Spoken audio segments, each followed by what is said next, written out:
is to find the minimum or extremum of a continuous function on a compact manifold, and to use barycenters via Gibbs distributions.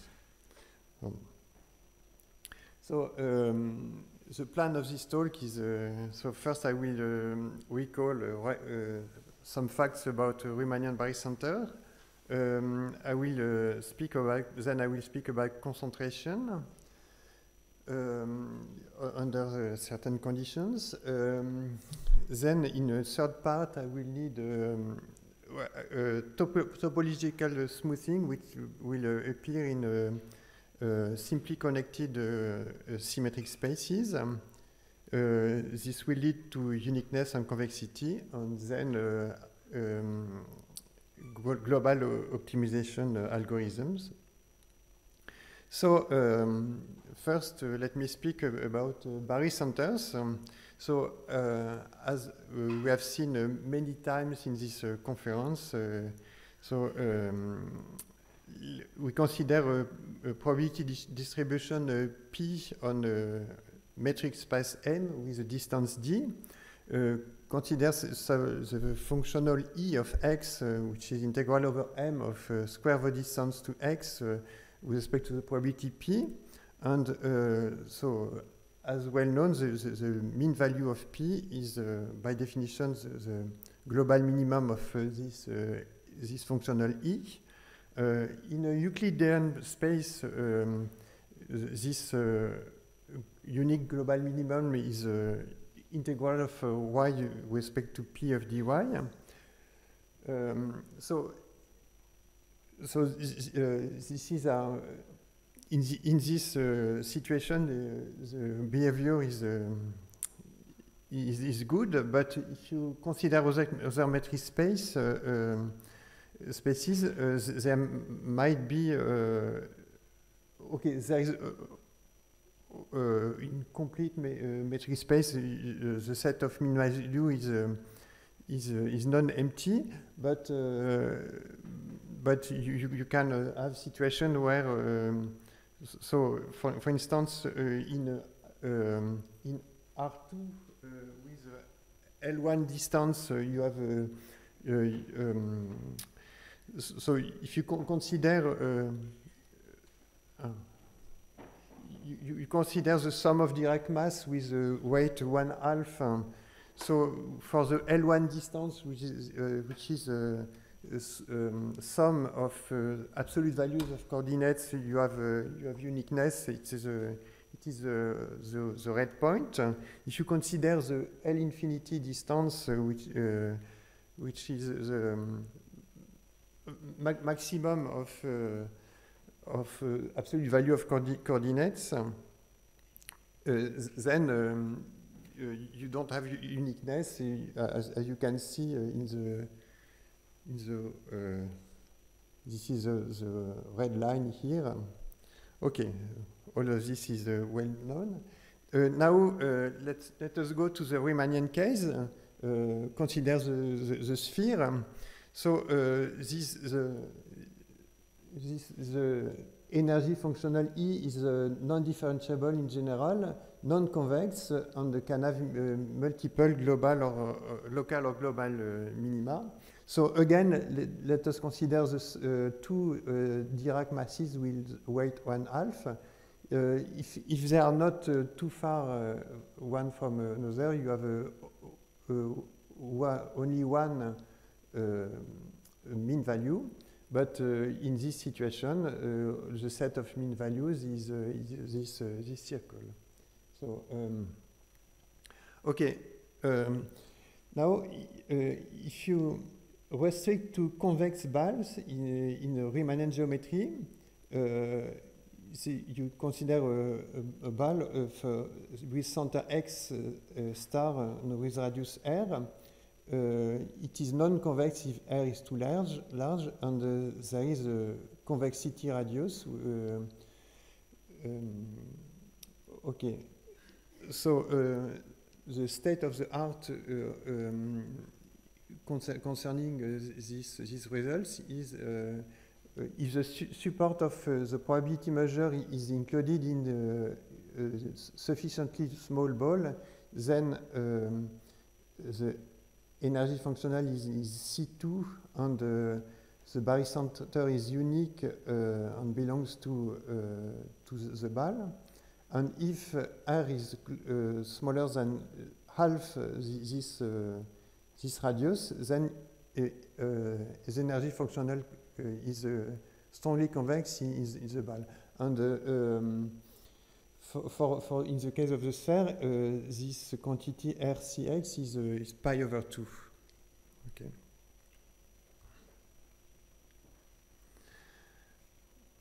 Okay. Let us call the f I of y of x the square distance to x. So, as already said, it may fail to be in C2 of M, and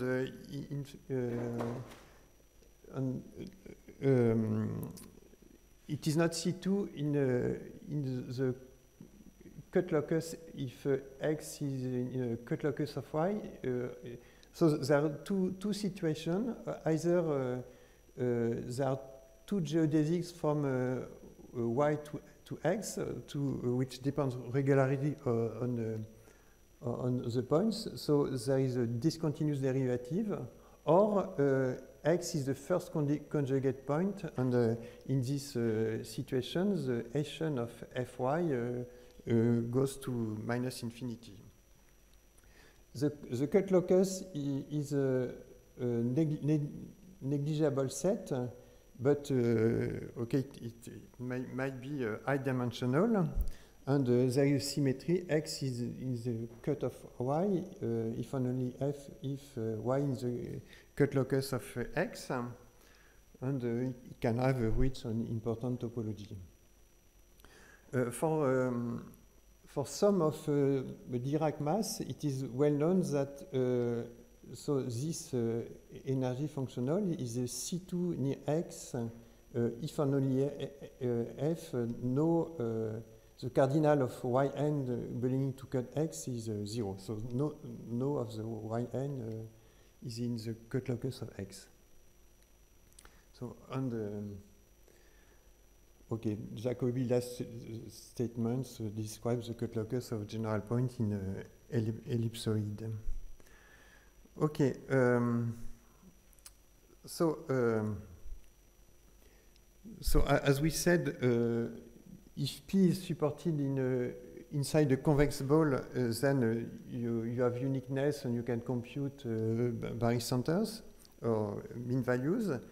But we will be interested in the situation where P is not supported but only concentrated inside a convex ball. So the motivations for this is learning Bayesian methods, so global optimization. Let us introduce Gibbs probability measure. Which are exponential minus u of y divided by t with respect to the volume. Here you have a normalizing constant, and notation for the sequel. So p bar of t is the set of barycenters of pt. So u is a continuous function on the manifold, continuous, not necessarily differentiable, and we assume that the u is has a unique global minimum, which is x star, and in fact the global aim of this talk is to find methods to find the x star. Okay, and this Gibbs measure will be used, and I will explain how it will be used.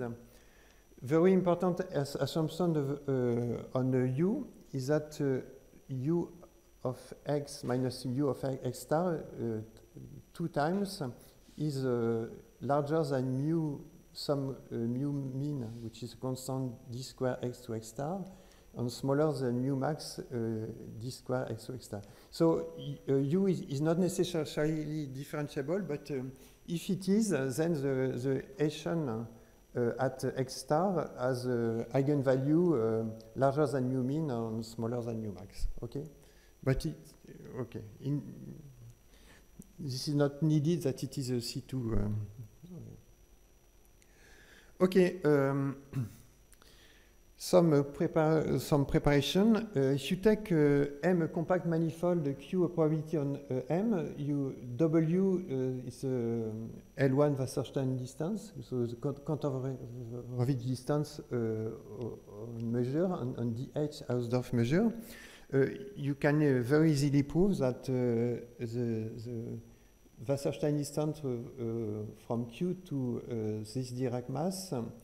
Okay, if it satisfies if it is smaller than eta 2 over 4 diameter of M, then the set of means of Q is included in this ball.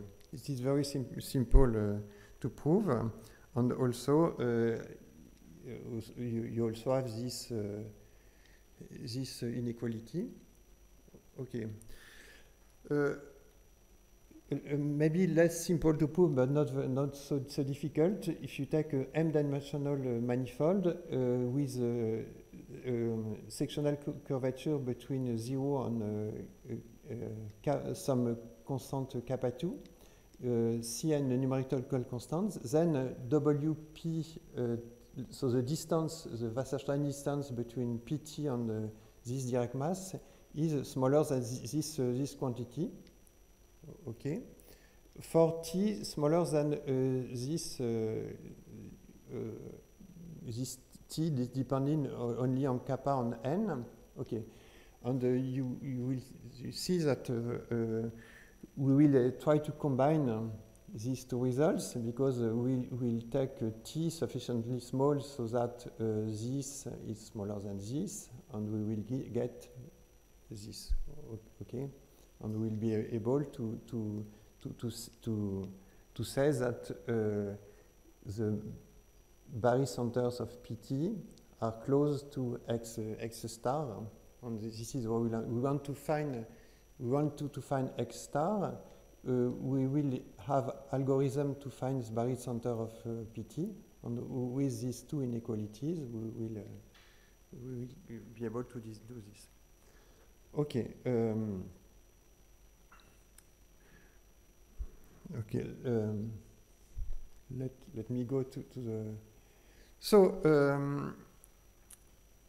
let us go back to this functional. So now E, the energy functional is the integral of square of distance with respect to Pt.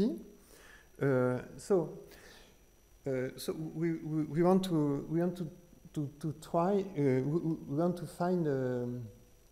Global minimum of this, but questions, is this function C2, and is it real analytic? As we saw, square distance is not C2 as a cut locus. So in general, we did not suppose that the probability distribution is smooth. Okay.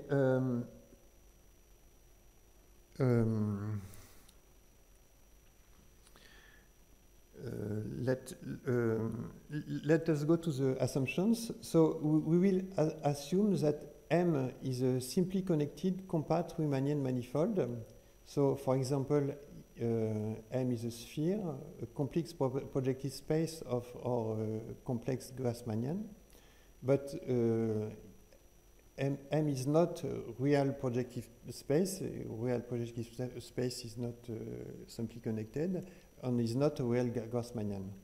And we will see the topological smoothing just now.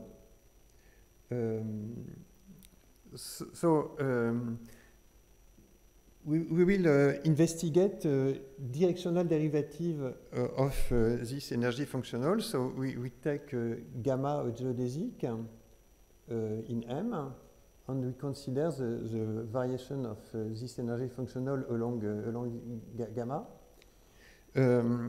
But in fact, under the integral, we need to exclude all the Kutlakers along gamma t. Okay, and if we take the union, here you have an uncountable union of negligible sets, which possibly is not negligible. Okay, so two examples. The examples, the simply connected examples, you have a point x, its Kutlaka is a point in the sphere. If you take a path gamma, the union here will be a path here, and will be still neglectable. But if you take a real projective space, which is not simply connected, you have a point here, you have the Kutlacus here, which is a circle. If you take a path here, you take the union of the Kutlacus here. The union is not negligible. It has a non-empty interior. Okay. Okay. Okay. Thank you. So we consider. But if in the situation where M is simply connected, then the Hausdorff dimension of the Kutlacus is smaller than the dimension of M. Okay, in our situation. So in this situation, the energy functional is a C2 with gradient integral of gradient of A. Recall Fy is a distance, square distance, and the Hessian of this function is also you integrate the Hessian here. And these are improper integrals because this is not okay, but you can integrate. Yeah.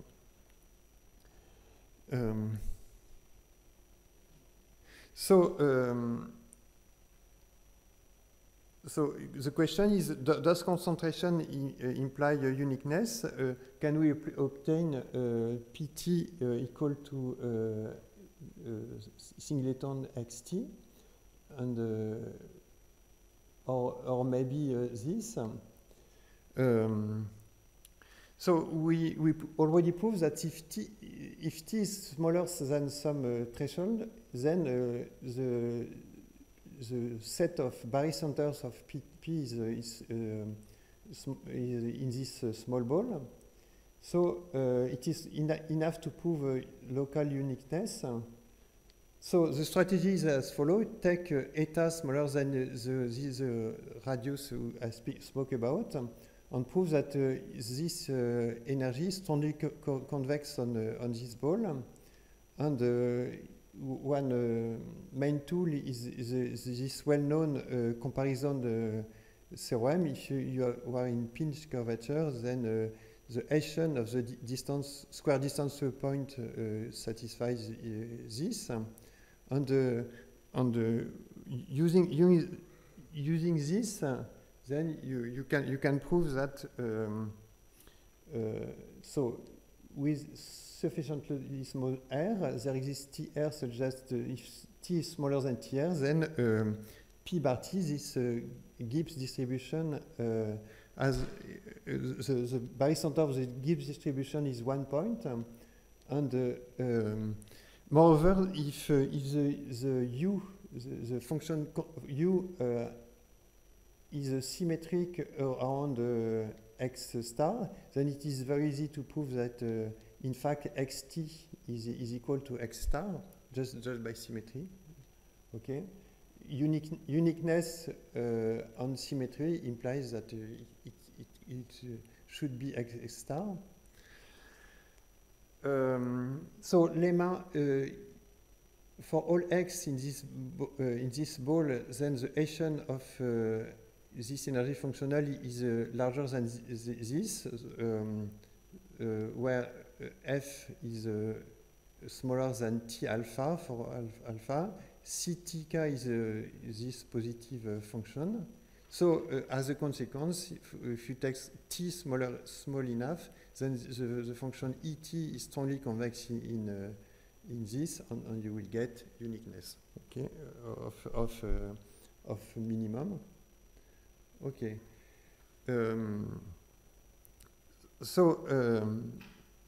Our problem: find the unique global minimum of U. Difficulty: U is not differentiable, not convex. You need global optimization on the manifold. So strategy: replace U by ET. Okay, the energy functional for the Gibbs measure. Why ET? Because ET is C2, and if T is smaller than TR, then ET is strongly convex, and XT is unique global minimum, and we saw that it is very close to X star. Okay, and also TR can be computed automatically. So the algorithm. So choose R's smaller than 1/2 this. Take independent sampling of PT. And compute recursive barycenter of PT. Okay, so in Euclidean set, from Xn you go in the direction of Yn plus 1 in this proportion. In a manifold, you replace by a geodesic, and then you get with this algorithm, you get the barycenter of PT, and you will you know that it is very close to the minimum of U. So an example: take M equal to SU2. Okay, potential function which has this form in A. Okay, and here I describe two strategies. So in blue you have the strategy described in this talk, okay, and in red you have two experiments with simulated annealing. One, the first, you know, with that with simulated annealing you will go to X star. But if you are not lucky, you go very slowly. If you are lucky, you go very fastly. Okay. Okay, thank you. Thank you.